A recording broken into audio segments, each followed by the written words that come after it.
sekalian, kita berada di webinar Matematika. Kita akan segera mulai pertemuan ini.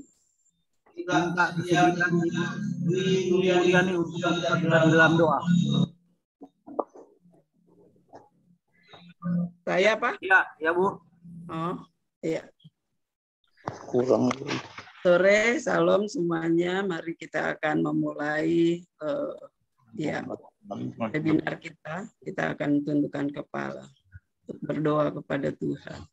Bapa di dalam surga yang kami sembah di dalam nama Tuhan Yesus Kristus, kami sangat bersyukur untuk kemurahan-Mu, anugerah-Mu sepanjang hari ini. Engkau telah memberkati hidup kami.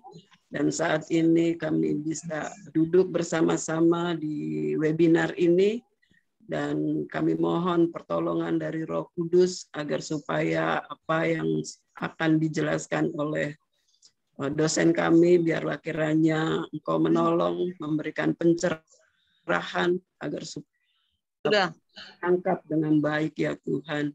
Sehingga itu akan berguna bagi pelayanan, khususnya di dalam pelayanan kami masing-masing, terlebih itu juga berguna bagi kehidupan kami ketika kami mengiring-Mu selama masih kami ada di dalam dunia. Terima kasih Bapa di dalam surga untuk kami boleh tetap setia kepada-Mu. Tolong berkati kami semua dan teman-teman kami yang belum masuk, biarlah kiranya juga Engkau akan tolong. Terima kasih Bapa di dalam surga, kami sudah berdoa, mengucap syukur, dan membuka webinar ini. Amin. Oke, Pak, serahkan. Ya, terima kasih untuk Pak Ketua STT Bahtera Josias, Pak Pendeta Ronald Sumigar yang sudah hadir di tengah-tengah kita, menjadi sahabat, teman, the best host kita, dan juga Ibu Pendeta Dwi yang sudah membuka dalam doa ya. Nah, ini merupakan webinar Teologi Sistematika 10 Dimensi. Kita sudah masuk di pertemuan yang kelima hari ini. Secara khusus kita akan membahas tentang angelologi, satanologi, dan demonologi ya. Iya. Kita berharap bahwa materi ini akan membantu, menolong kita untuk melihat secara tajam hal-hal yang sangat signifikan untuk kita perhatikan di dalam doktrin iman Kristen, sekaligus juga dalam pelayanan kita, agar permasalahan-permasalahan yang timbul di dalam pelayanan bisa kita handle dengan baik, yang olehnya kita bisa membantu umat Allah untuk semakin bertumbuh, berakar, dan berbuah di dalam Kristus Yesus Tuhan kita. Welcome buat kita semua, Bapak Ibu dari berbagai STT, dari berbagai denominasi, dan juga dari berbagai tempat. Saya percaya malam ini adalah merupakan malam yang menyenangkan buat kita semua. Dan berharap Pak Ketua STTBJ sudah mengantar saya ke tempat sahabat temannya yang tampaknya memang ini tempat yang bagus. Berharap tidak ada masalah terkait dengan internet ya. Ya, angelologi. Nah, kalau kita ingin memahami angelologi, maka kita mulai dengan kata malaikat ya. Jadi angel itu kan bahasa Inggris. Logi itu pengetahuan. Jadi angelologi berarti pengetahuan tentang malaikat. Gampangnya begitu. Nah, istilah malaikat ini kalau kita cek dalam bahasa Yunani, dia menggunakan istilah angelos ya. Angelos, kemudian dalam bahasa Ibrani disebut malak ya. Apakah angelos maupun malak artinya sama, utusan. Jadi malaikat itu diutus untuk menjalankan tugas yang Allah berikan. Nah, kalau kita mengecek Alkitab, ada beberapa kata-kata yang terkait dengan malaikat. Artinya pun juga berbeda-beda. Wahyu 2 ayat 3 disebutkan menggunakan kata malaikat jemaat. Ada ketambahan jemaat. Nah, ini artinya pemimpin jemaat, bukan malaikat yang sesungguhnya. Walaupun istilah ini tidak populer di masa kini, tapi sebenarnya dalam kitab Wahyu itu para gembala itu bisa disebut sebagai malaikat jemaat. Luar biasa ya. Mungkin istilah itu perlu kita populerkan karena itu Alkitabiah. Nah, kemudian ada lagi malaikat Tuhan. Malaikat Tuhan dalam Mazmur 34 ayat yang ke-8 ya. Itu menjelaskan tentang malaikat YHWH. Nah, malaikat ini bukanlah malaikat biasa yang pada umumnya disebut angel atau malak, tapi ini bicara tentang pribadi kedua dari Allah itu sendiri pra Yesus menjadi manusia, yang saya sebut sebagai Tuhan. Gitu ya. Nah, selanjutnya ada sebutan-sebutan lain untuk memudahkan kita memahami tentang angel atau malaikat itu ya. Disebut sebagai anak-anak Allah, Kejadian 6 ayat 12, Ayub 1 ayat 6, 2 ayat 1. Kemudian bisa disebut juga sebagai penghuni sorga. Mazmur 29 ayat 1, 89 ayat 7 ya. Bisa juga disebut sebagai orang kudus. Daniel 4 ayat 13, Yudas 14. Tapi untuk ini kita harus hati-hati ya, karena tidak semua orang kudus itu disebut malaikat. Dan tidak semua malaikat itu juga disebut dengan orang kudus. Kemudian bala tentara sorga. Lukas 2 ayat 13. Serapim, Yesaya 6, kemudian kerubim. Ya. Nah, itu bicara semua tentang malaikat. Yang menjadi pergumulan kita, benarkah ada malaikat atau itu merupakan sesuatu yang sudah mengakar di pikiran kita sehingga kita membenarkannya. Pengajaran Alkitab begitu jelas menyatakan adanya malaikat ya. Setidaknya 34 buku dari Alkitab kata malaikat itu muncul. Sekitar 275 sampai 300 kali. Bukan hanya di dalam Alkitab tetapi Yesus juga mengajarkannya. Tuhan Yesus mengajarkan dan meyakinkan adanya malaikat. Begitu jelas ya. Dalam Matius 18 ayat 10, pasal 26 ayat 53. Nah, kalau ada malaikat, maka timbul pertanyaan, kapan penciptaan malaikat itu? Nah, penciptaan malaikat itu jelas sekali di dalam Kolose 1 ayat 16 ya. Nah, waktunya itu kalau dikatakan sebelum kitab Kejadian pasal 1. Artinya sebelum dunia ini diciptakan. Ayub 38 ayat 6 sampai 7 ya. Awalnya malaikat itu semua tanpa terkecuali suci adanya ya. Itu jelas dalam Yudas 6. Kemudian kita lihat pribadi malaikat. Malaikat dikatakan punya pribadi sama dengan Allah disebut pribadi, sama dengan manusia disebut pribadi. Tapi tolong diperhatikan agar tidak bias, pribadi seperti apa yang dimaksudkan itu menjadi sangat penting buat kita. Agar kita bisa memposisikan diri terhadap malaikat. Seperti apa, kemudian kita memposisikan diri terhadap Allah yang adalah pribadi seperti apa, dan memposisikan diri sebagai manusia terhadap sesama yang adalah pribadi seperti apa. Itu penting ya. Nah, pertama disebut pribadi karena dia memiliki akal atau pikiran.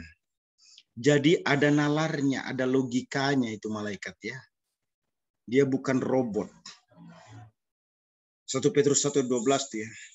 Yang kedua dia memiliki perasaan atau emosi. Dia punya emosi, punya perasaan. Ya. Kemudian dia juga punya kemauan. Yudas 6. Nah, itu sebabnya dikatakan malaikat adalah pribadi.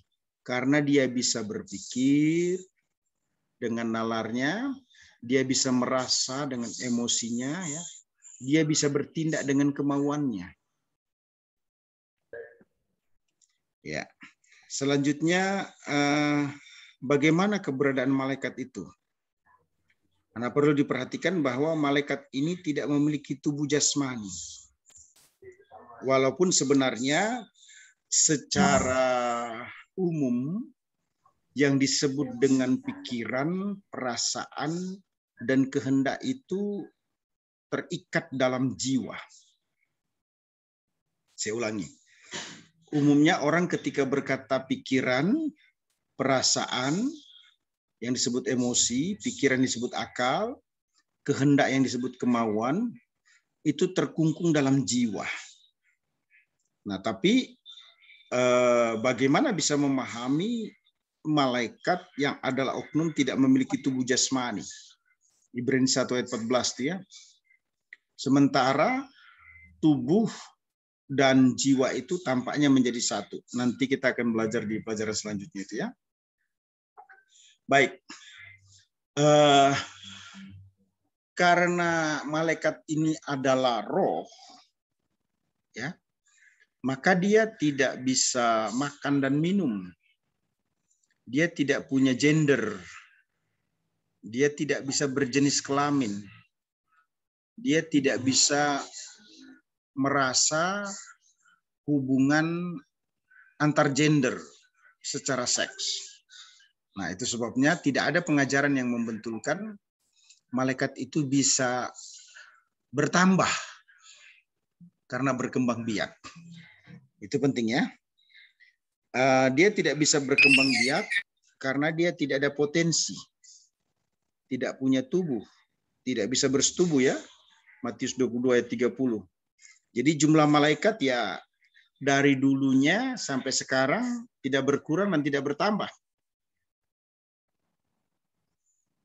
Kemudian jenisnya dinyatakan sebagai laki-laki ya. Kejadian 18 ayat 1-2. Walaupun dia tidak bergender. Kemungkinan besar disebut laki-laki ini karena dia memiliki kekuatan ya.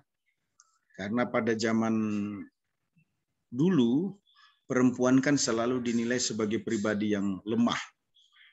Itu sebabnya ketika malaikat ini menggunakan gender laki-laki, dia dianggap sebagai yang kuat. Nah, kemudian dia luar biasanya itu karena dia tidak punya body, karena dia tidak punya tubuh, maka malaikat itu tidak bisa mati. Everlasting. Nah, cuma pertanyaannya kan ada malaikat yang jatuh dalam dosa, ada malaikat yang tidak jatuh dalam dosa. Nanti kita akan pelajari ya, apakah kita berpotensi untuk terlibat menghakimi malaikat, atau justru kita ada pada posisi yang ada di bawah malaikat.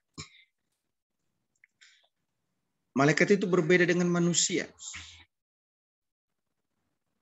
Mazmur 8 ayat 5-6 ya. Manusia tidak bisa berkomunikasi dengan malaikat, malaikat tidak bisa berkomunikasi dengan manusia. Karena manusia itu kan physical. Sementara malaikat itu spiritual. Berbeda ya. Ada pengajaran yang agak ekstrim. Ini sekitar 20 tahun lalu ya. Saya mengajar di satu kelas. Kemudian seorang mahasiswi berkata, "Pak Pastor, saya sering sekali disertai malaikat. Awalnya saya sangat positif. Kemudian saya mendengarkan penjelasan yang agak aneh. Saya kalau mengajar sekolah minggu, saya bisa lihat malaikat. Saya kalau pergi pelayanan, saya bisa lihat malaikat." Terus saya bilang sama mahasiswa itu, "Kalau kamu terlambat datang ke kampus dan tidak mengerjakan tugas, apakah malaikat juga mengingatkan kamu?" Terdiam dia. Jadi jangan berhalusinasi dengan malaikat. Itu yang saya mau sampaikan. Itu penting ya, agar kita tidak menjadi error dalam pemahaman tentang malaikat. Kalau manusia itu kan gampang ditemui, gampang diajak kerjasama, karena memang dia ada di tengah-tengah kita. Kita tinggal bersama dengan sesama manusia. Tapi malaikat itu oknum yang berbeda. Dia tidak bisa diajak nonton, dia tidak bisa diajak makan, dia tidak bisa diajak party, karena dia adalah roh yang berbeda dengan kita. Itu sebabnya terlalu naif kalau ada orang yang berkata, malaikat selalu bersama dan tidak meninggalkan saya bisa berkomunikasi, berbincang-bincang, dan saya melihat dengan mata jasmani saya sendiri, malaikat ada. Itu kekeliruan ya. Ya, malaikat memiliki kekuatan yang luar biasa, yang tentunya sebagai pesuruh Allah, yang sudah ada sebelum langit dan bumi diciptakan, bahkan sebelum manusia ada, dia menjadi pribadi yang sangat khusus. Dapat dikatakan the first creation. Penciptaan pertama yang Tuhan lakukan itu bukan langit dan bumi, tapi malaikat. Walaupun kitab Kejadian menjelaskan beresit bara Elohim. Pada mulanya Allah menciptakan. Tapi penciptaan yang dimaksudkan di dalam Genesis chapter 1 verse 1 itu sama sekali tidak menjelaskan adanya malaikat di dalamnya. Jadi sebelum ada kitab Kejadian, malaikat itu sudah ada. Jumlah malaikat. Seperti apa jumlah malaikat itu? Malaikat tidak dapat dihitung. Berlaksa-laksa. Kita bisa memahami itu secara rasio, karena malaikat itu kan roh. Nah, ketika kita bicara roh, maka yang disebut roh itu kan tidak dibatasi ruang, waktu, ataupun gerak. Nah, dengan demikian, kita berkata, malaikat itu bisa dikatakan unlimited. Tidak bisa dihitung dalam angka. Walaupun jumlahnya tidak bertambah dan tidak berkurang. Walaupun malaikat itu tidak bisa mati. Selanjutnya kita lihat organisasi malaikat. Ini strukturnya. Yang pertama disebut Michael atau Mikael.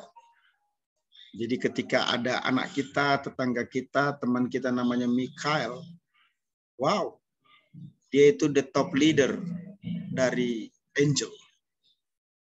Ingat bahwa angel itu memang untuk konteks Indonesia rata-rata nama yang dikenakan pada wanita ya.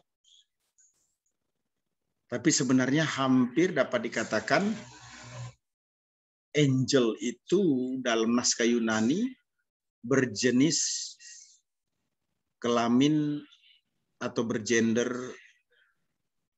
male bukan female. Laki-laki bukan perempuan. Tapi yaitu permasalahan di akar rumput yang tidak perlu kita perdebatkannya. Tentang nama angel yang banyak digunakan oleh orang tua untuk anaknya. Michael,